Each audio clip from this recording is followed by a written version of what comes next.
What's up, guys? Just like take 500. What I'm trying to do is a basic guitar lesson, slide guitar lesson. We're gonna be in Open G. I decided to go with Open G because it's easy to get in and out of. From if you have to retune, say you're in a set and you're playing out, you just do like the drop D thing where you hit these two strings and then you loosen this one down and then you move down here and you are up there. Yeah, up because the guitars are upside down. Up there and then D string and high E string and make those two match and boom, you're in it. There's only three strings you got to retune. These three strings are the same. And that's a big chunk of the fretboard. I mean, that's half your fretboard, and they're all right next to each other. So it's another reason I like Open G, because if you get lost, you just go to those three strings and remember what. As long as you remember what key you're in, you go to those three strings, you'll find your way back. Okay, let's talk about guitars. Guitars that are set up to play slide typically have a higher action and heavier gauge strings. I play 11s whether I'm playing with the slide or without.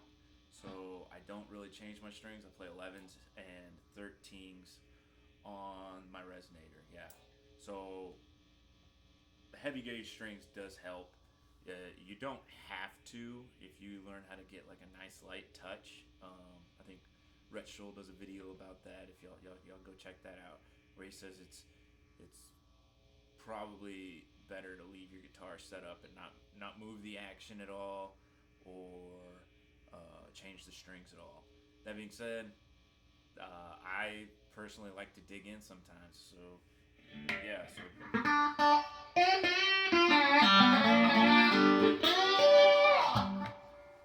it's sometimes when you're playing like dirty stuff, it's you want to dig in a little bit. So having a little bit of a little less give on the strings helps with that.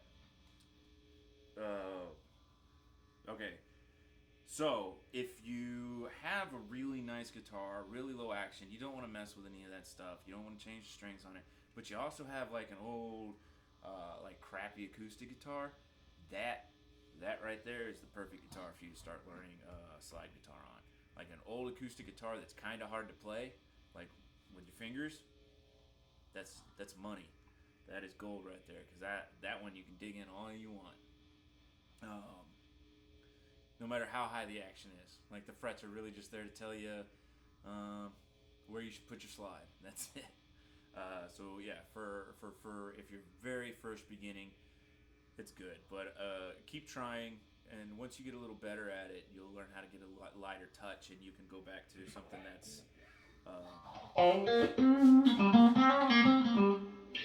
that's playable, that you can also play.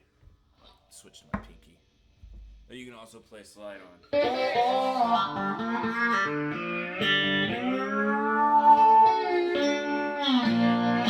Alright, so I never did tell y'all what tuning Open G was. So sorry about that. I'll go over that right now. It's D, G, D, G, B, D. So like I said, it's just these, your lower two notes down a half step, and your highest note down a half, or a full step. Sorry, not a half step, full step. Hopefully, as this series goes on, I'll get better at talking to the camera. All right, so let's move on. Slide. What kind of slide should you get? It doesn't really matter. This is the Dunlop one that every Guitar Center in America has. It's just a brass slide. It's a number 9. That's one thing. Make sure you find one that fits. That's the most important thing. Like what it actually is, and all that, like secondary to whether or not it actually fits. So, for example, this slide is a $6 slide, and it fits my pinky very well.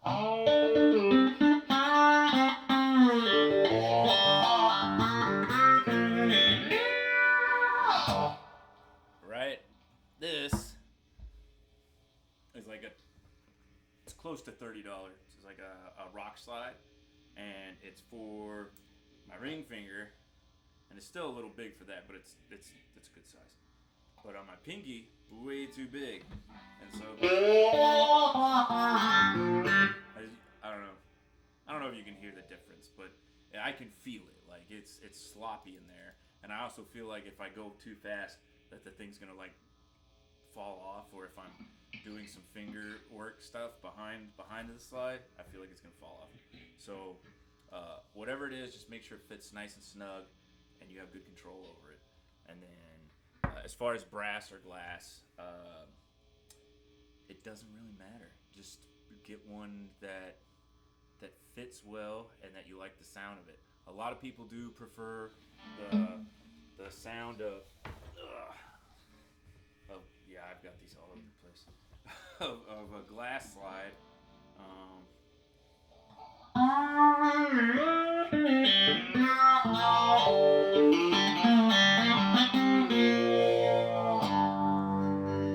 Versus fits real well. Versus the brass slide.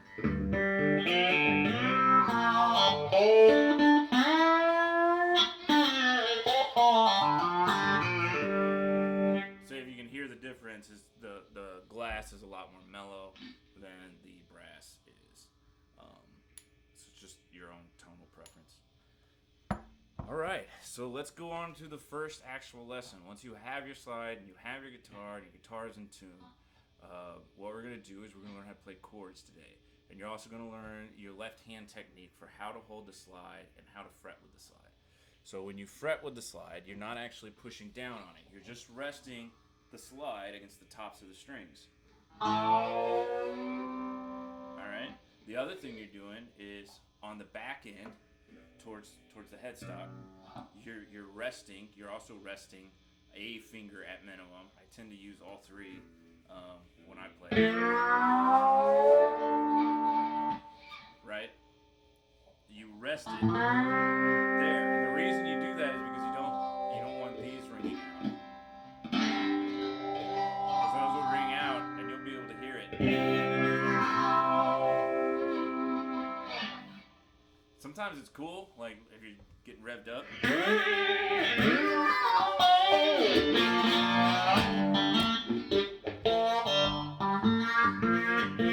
Kind of thing, but if you're,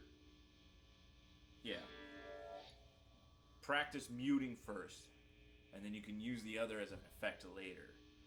But until now, or until then, practice muting. And so all I want beginners to work on right now is just fretting into their C chord and their D chord, and then you have your G. So that's like every song in the world. Kind of. Not really, but you can do a lot with G, C, and D. And so all you have to do is just slide it up. Remember, put your fingers back here. Really practice that. Same here. And everybody knows a song that's in G, C, and D. So like you can.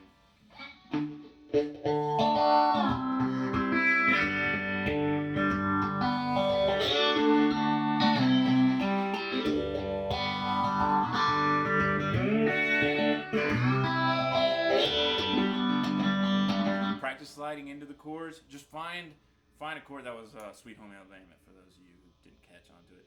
Well, not really, but it's the same chord progression. So practice, just find a chord progression that you like. It could be 12-bar blues, it could be anything.